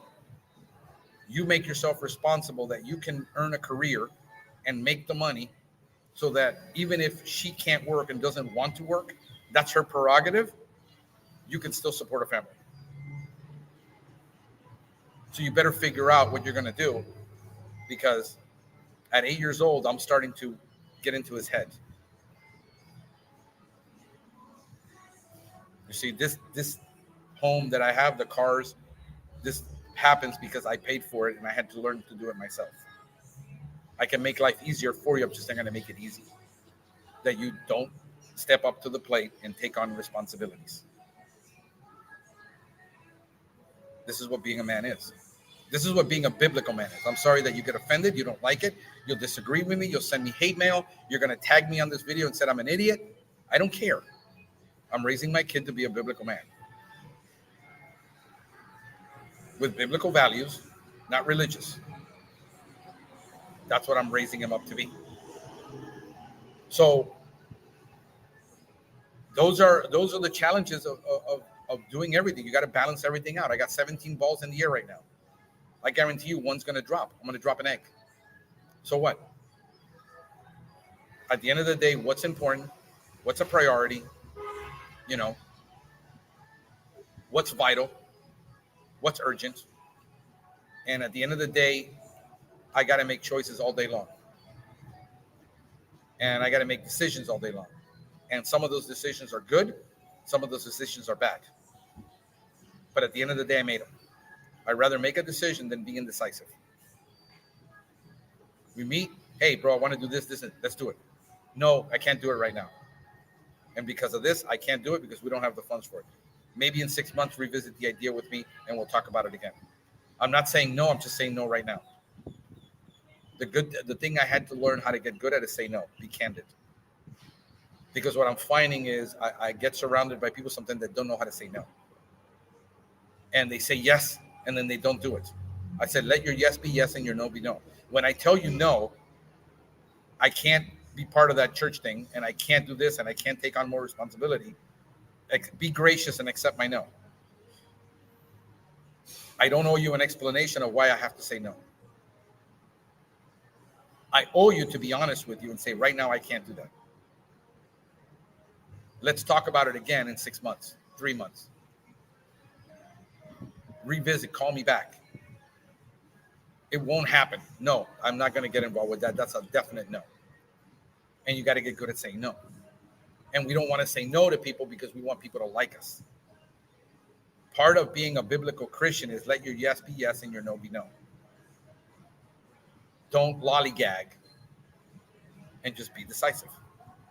People know they can count on me. Like, I'm trying to remodel the rest of my house. Wifey's like, I want the bathroom. I said, right now, I don't have the mind frame and I'm investing too much money. The bathroom isn't going to happen. Forget about it. She might not like that answer, but that's the answer. I remodeled the downstairs. I remodeled the downstairs bathroom. The whole downstairs has new tile. Next thing I can do in the next year is the patio where we spend a lot of time in. I want to install the jacuzzi. We chose for a lesser grade that will maybe last a year on the remodel, where we put artificial turf until we can afford to put the pavers that I want, which are like $5,000. But it isn't going to happen this year. No. Because I refuse to allow people to pigeonhole me and, press me. I got about 30 minutes and then that car should be washed and she should be, she still has about another hour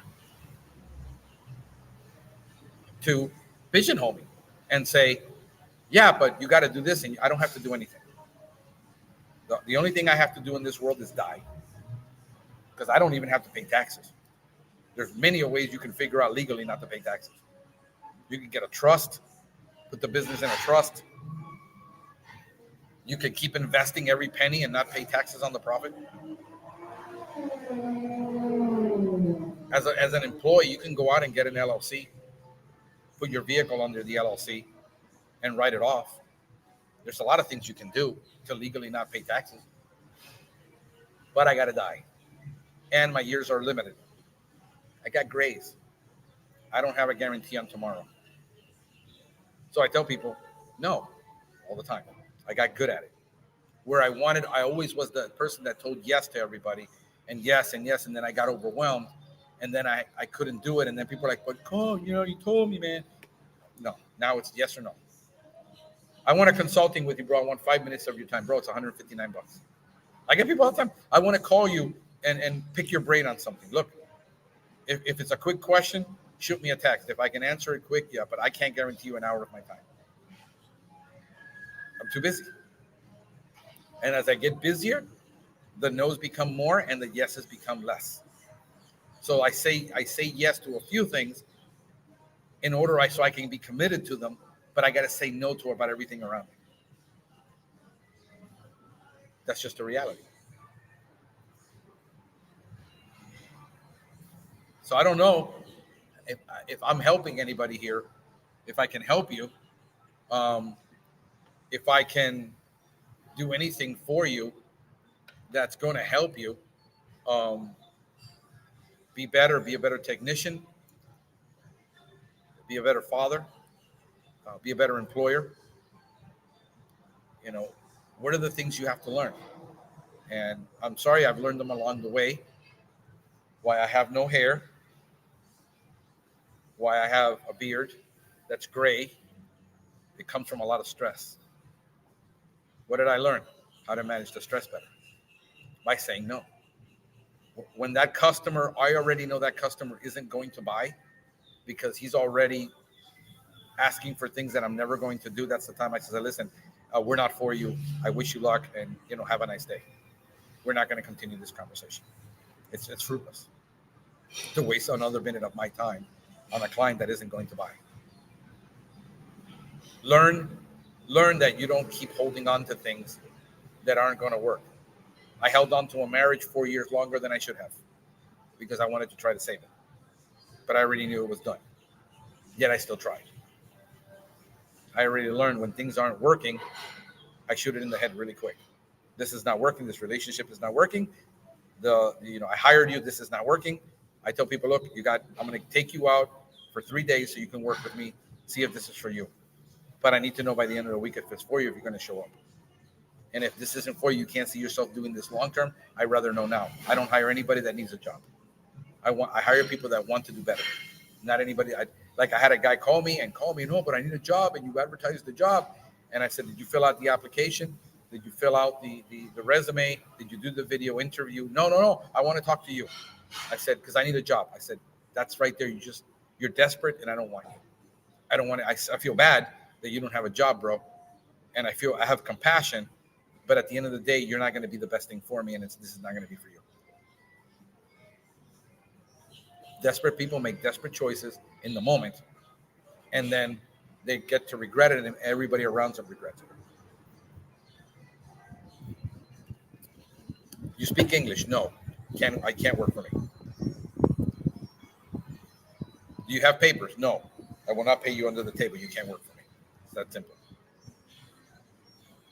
I have experience spraying. Definitely can't work for me.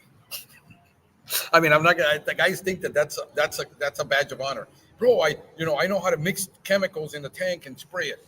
I said I can teach a monkey to do that. That's not what I need. You don't know what it's going to be like working for me. Did you bother to look up my company to see what I'm about before you applied for this job? No, you're not serious about learning anything. Because if you're really serious, I'm everywhere. And if you would have looked up my company, you would have seen I have 1,800 videos out there. I have a podcast. You're going to have a heck of a time fooling me that you know something. Especially when I take you out in the field and I test you, you're going to have a heck of a time. How you doing? So, that's it, folks. I think I'm going to see if that car's washed. I got to go run a couple of more errands for the princess that she wanted me to do. Yeah, I've dubbed her the princess now because she told me the other day, well, I want to be passenger princess. I don't want to drive. I don't want to do this. I don't want to, So basically I drive her everywhere now, especially on the weekends. So that's it, folks. This is where I'm at. Hey, man, I'm at minute 38. You guys suck. You don't ask any questions. I love you. I hope that you're absorbing. I know a lot of you are just absorbing this. A lot of you already know this, that what I'm telling you is the truth. You just sometimes need to talk it through. You can't talk it through with your friends. You can't talk it through with your family because nobody understands. 90% of people you're going to talk to about business don't get it, of what you're going through, because 90% of people have never owned a business. Actually, it's more like 95 have ever owned a business. They have no idea. Even if you talk to your wife and she sees what you're going through, she doesn't understand. Sometimes you need to talk it through. You need to talk it through with somebody. Find yourself a local friend that you can talk to that's going through it, how they're overcoming. A lot of the times, you need to just verbalize it so that it makes sense in your head, because I'm a verbal person. Like, she sees me there, like, who are you talking to? I'm all day long because I'm talking it through so that I can hear it to see if it makes sense. Some of you need to give yourself permission because nobody's going to listen. You ask your wife about starting a business, she's going to say no. You're done. You talk to them about doing something, they're going to say no. Sometimes you're going to say, guess what? I'm tired. I've done it. I've done this, and I need to give myself permission to do it. And I'm going to do it.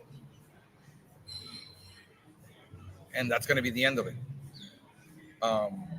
You think things you need to do, you want to do, that you need to give yourself permission to do. So, like I said, there's my Pestgeek group. You can always ask questions there about this podcast. You can drop a message in there. I try to answer it. I can always answer it in my weekly sessions that I'm doing. We switched it over from Mondays at 8 a.m.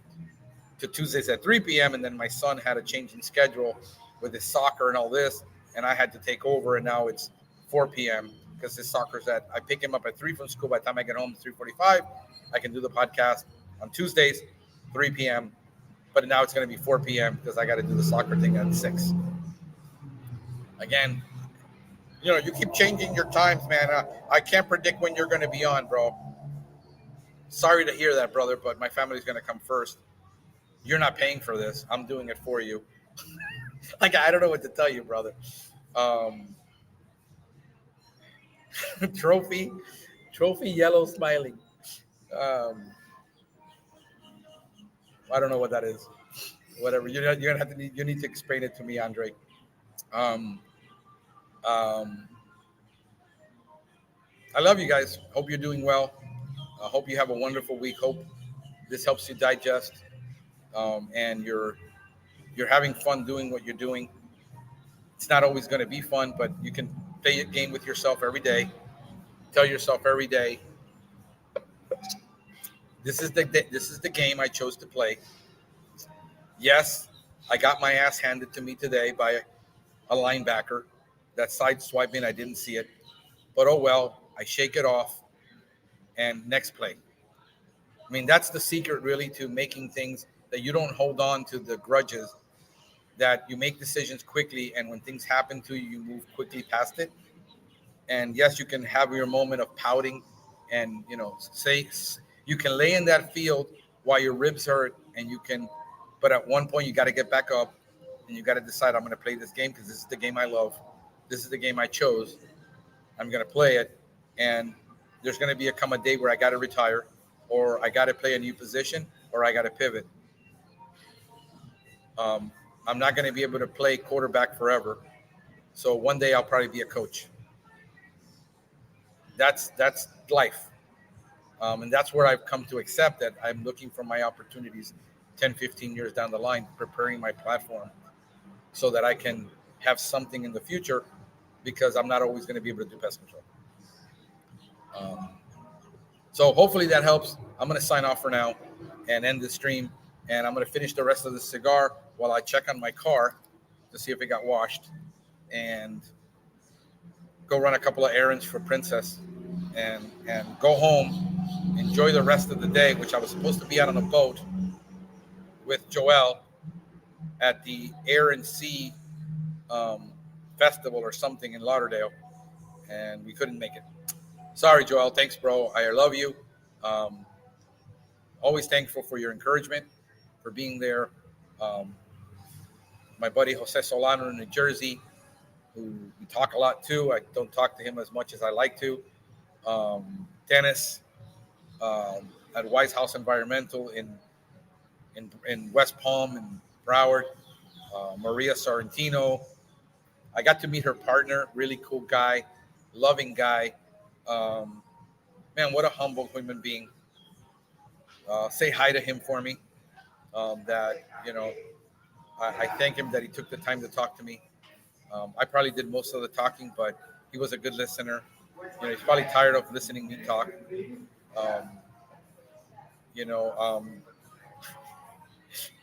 Philly, up in Columbus. Hershey, I'm sorry, not Philly, Hershey, and his wife, who 2 years ago I couldn't have on the podcast. I was so ill. I couldn't bring on the podcast. All the people that always check up on me, call me, hey bro, how you doing?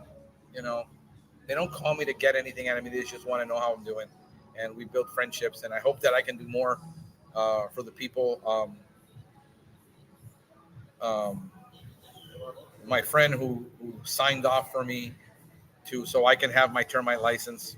Eternally grateful for his generosity and help and just willing to just do it without wanting anything back.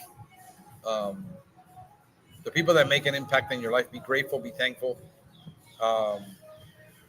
Hey, Mr. Diaz, the Blue Pest Control in Cincinnati. Hey, I actually lived in Cincinnati. I lived on the other side of Cincinnati, in northern Kentucky, and I trained in Cincinnati when I used to work for U-Haul. I used to manage stores. So I love downtown Cincinnati. Wouldn't want to live there, but I love visiting. Being over the bridge. I love it. You want to be happy. Learn to be grateful every morning, every day, for everything. Paul said, be thankful in all things and for all things. Even when it's bad, be thankful. You can learn to have gratitude, and it will cleanse your heart and your soul from bitterness and anger. That boss that fired you, be thankful, because now you have another opportunity. The employee that quit, be thankful. All of your problems on a daily basis, be thankful. You know why? Because somewhere out there in the world, there's a person living in a cardboard box in Haiti somewhere, in a shelter made out of wood and metal, wishing they could have all the problems you have. There are people in Cuba right now that I know that are wishing they had all the problems I had.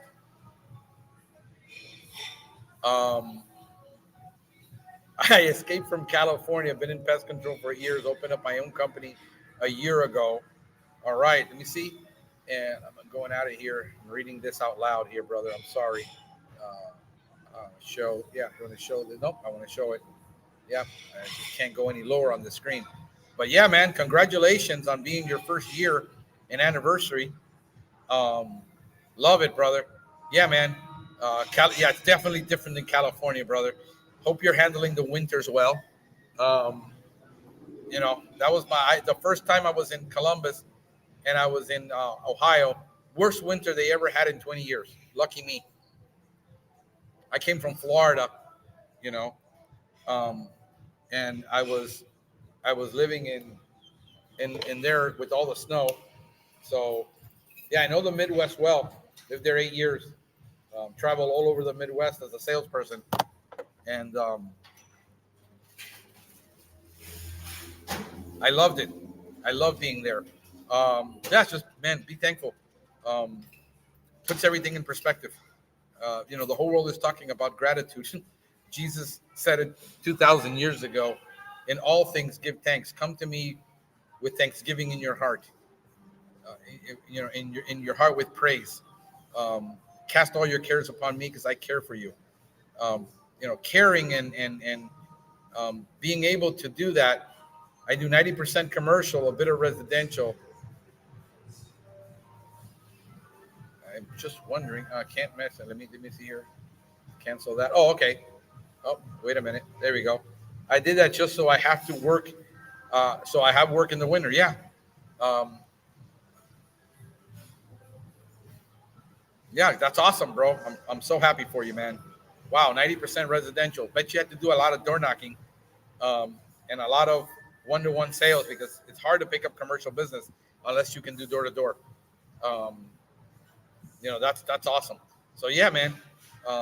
If you're suffering from anxiety, come to me with prayer and supplication with thanksgiving. That is the cure for anxiety. That is a lot of the issues we're having. Is just a lot of self-centeredness in the world. A lot of people just thinking they're entitled and they deserve something when they haven't earned it, and they can't be thankful for anything because they feel the world owes them something. If you find yourself in that condition, if you find yourself bitter and angry, let it go. Be thankful for the opportunities you have. Um, my Eric's brother is in Ecuador. Things are tough. Um, wishing they could be here. There's a lot of people wishing this country. I hate it when people criticize this country of all the problems and everything it has, and yet there are people killing themselves to come over the border. I have family members that escaped from Cuba on a boat, on a raft, to go over to Mexico, to come across the border, to come to immigration and become um, political asylum and ask for political asylum because there's no food in Cuba. There's no medicine. You put that crap in your pocket about having the greatest medical attention in the world. My sister-in-law is laying in a bed where they can't even find the medication that she needs for pain, and an anti-inflammatory that requires a prescription. They can't find it, and she's been in pain for months. I can't send it because it requires a prescription for me to buy it. I would have to acquire it illegal and send it to them. For all you communist bastards out there that, have that position that, I should get $20 an hour just for breathing. Good luck with that. I don't sympathize with you. Go live somewhere else. Go move to Canada. Denmark is one of the best economies in the world for employees. Go move somewhere like that. Leave. You bitch and moan about the way things are in this country when the rest of the world is living on $1 a day, and you're complaining about what you have. It's all the billionaires' fault that control everything. I can't do anything about billionaires, bro.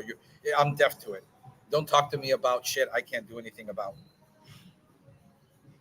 It makes no difference to me that Bill Gates and all these guys have billions of dollars, and then Walmart refuses to pay people when they're a billionaire company. Hold on, I got Princess calling me. Yes, honey. Absolutely. Whenever they call, I'll answer it. Okay, dale. Yep, bye. I have another delivery from somewhere of something she ordered, and they say they've been calling and I don't answer. But again, I'm probably on this. Nope, nobody's called. They're wrong. They need to answer again. Nobody's called. All right. I'll be answering the date now. Recent? Nope, nobody called. Okay. So, yeah. So, you have this mentality that all these billionaire companies, their average, reality is that 54% of businesses that pay for wages in this country, 54% of the wages that are paid by people like me who cannot afford to give you $70,000 a year because you think I can't pay you $20 an hour because you want to come into my restaurant and wipe tables down and think you deserve $20 an hour. It isn't the reality. I don't care if you get mad at me, get pissed, decide you're not going to subscribe, you're going to leave nasty messages, and you're going to tell me how evil I am and that I'm for the evil empire. You're somebody hurt you, bro, and you need to go find a doll and tell somebody where that person hurt you, because nobody can help you. This isn't the reality. 78% of American business are self-employed with no employees. The percentage of people that work for corporate America in those kind of jobs that are making $9 to $12 an hour for flipping a burger is very small in all reality. It's not the majority of America. So you're pissed off that people shouldn't be billionaires. Well, I don't care.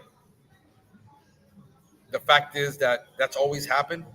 It always will happen. And it's always going to happen until Jesus Christ comes in. We're not going to change it. Jesus says the poor will always be among you. Nothing we can do about poverty except do what we can about poverty. You know that the greatest way out of poverty is to be self-employed, to start your own business? I'm still waiting. Let me let her know, because she won't believe me if I tell her.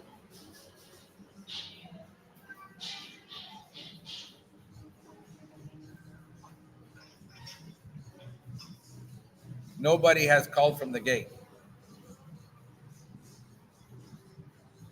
I get people who deliver my Instacart. They don't speak English. They're working for Instacart, making more money than they could for somebody else. I got to respect the hustle.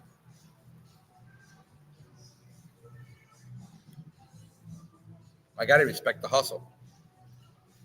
The way out of poverty is for you. I mean, look, you say, well, it's just nobody gives me an opportunity. I said, you're full of crap. I'll tell you, I'll prove to you that you're full of crap right now. The easiest thing to learn to do is clean windows, right? It requires a bucket, a sponge, a rod, a sweeper, and maybe another wiping rag, right?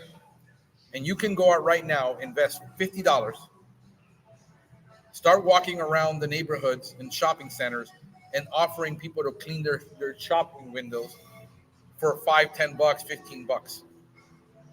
It'll take you 20 minutes to clean windows for $15 once a week, once a month. I don't have $50. I can't help you. Go borrow it. You'll find it if you really want to do it. And go walk by shopping centers. Say, hey, look, man, I'm unemployed and I'm cleaning windows. I'll clean your windows. If you don't like the way I clean your windows, don't pay me. I'm going to walk inside and it's $15 to clean your windows. Right now, you're unemployed, on welfare, living somewhere in a bad situation, and yet you can take a bicycle, strap that bucket to the back, figure a way to strap that rod to it, and go ride your bike for 5-10 miles.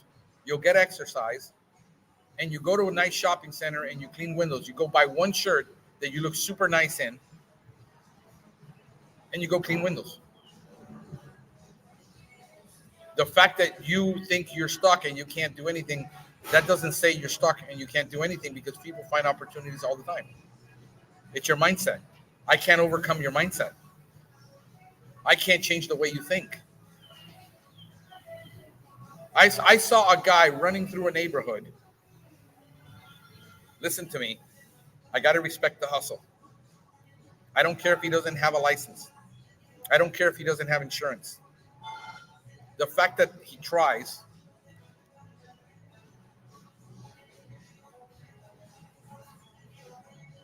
But I saw a guy in a neighborhood. This was like 2 years ago, with a bicycle.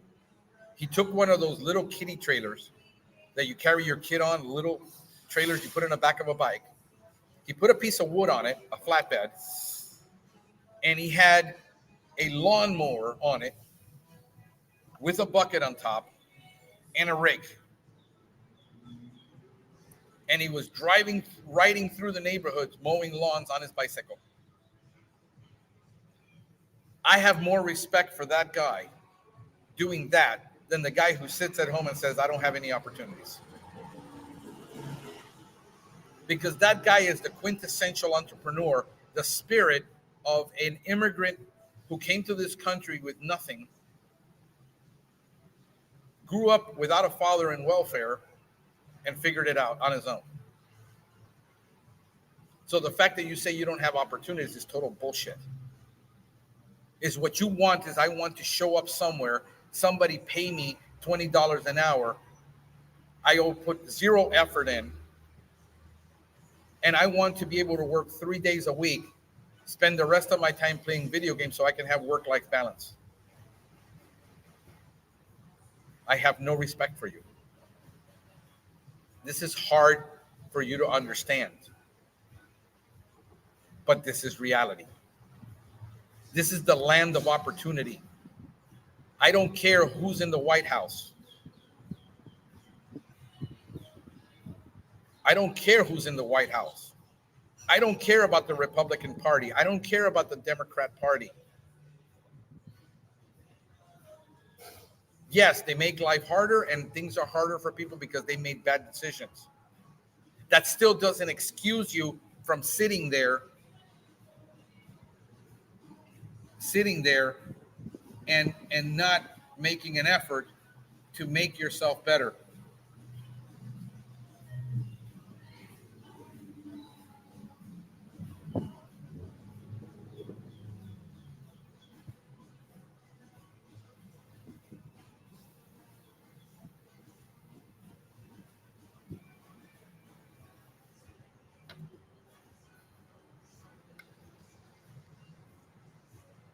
They can't figure out how to find me in the gate.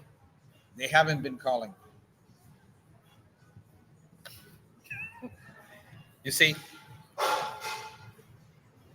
that's what we as entrepreneurs and people who go out and get our own and had to hustle and had to work and go through a bunch of bad employers to figured out that nobody was going to give it to us.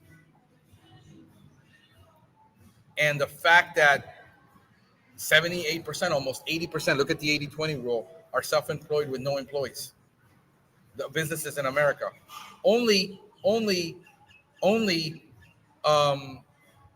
think I'm looking at the numbers as part of the course I'm teaching on entrepreneurship and startup entrepreneur. I'm going to have a course coming out on that to help people start up. But only about 10% or less have 4 employees or more. The majority of the small business right here, this small business, walk down Main Street America, all these warehouses, these are not mega billionaire companies. These are mom and pops who take home less than $50,000 a year in income, risk everything so that they can start a business, so that you can come work and bitch and moan about how we're exploiting you and not paying you when the customer walks in through the door and is not willing to pay your prices and always beating you up on your price. This is what you don't see. So forgive me if I seem to have no compassion for you. The fact is, my compassion is I'm giving you the information, you refuse to do nothing with it, and then you blame everybody else for the predicament you're in.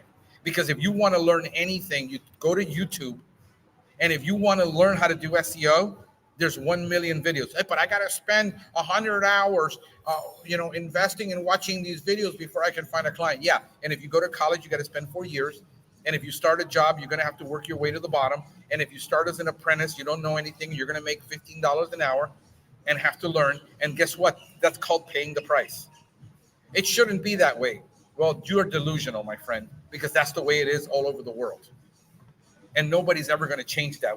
The fact that you want it to be easier than it really is, because you had parents did not teach you the value of work, and did not teach you how to stand on your own 2 feet, and did not teach you what it's like to have work ethic. That's not my problem. My problem is to find the person that wants to get ahead, move ahead, get up, do, and that's the guy I'm going to hire. And it's like a needle in a haystack. Here's what it's like. It's like finding a needle in the haystack, and then you have to remove every little straw in that haystack to find it. That's how hard it is. So when I'm sitting on my end of the table and you're bitching about that, that's the moment the conversation ended. Next, we have no time for it. Well, now I really have to go because it's 4:30. Let me ask her. Not on the internet watching videos. What the hell? You monitoring me? What?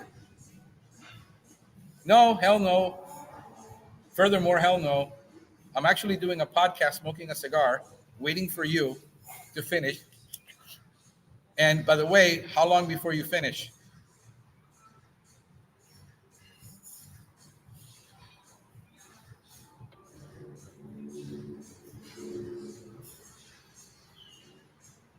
She's giving me crap about not answering the gate. The phone is right here.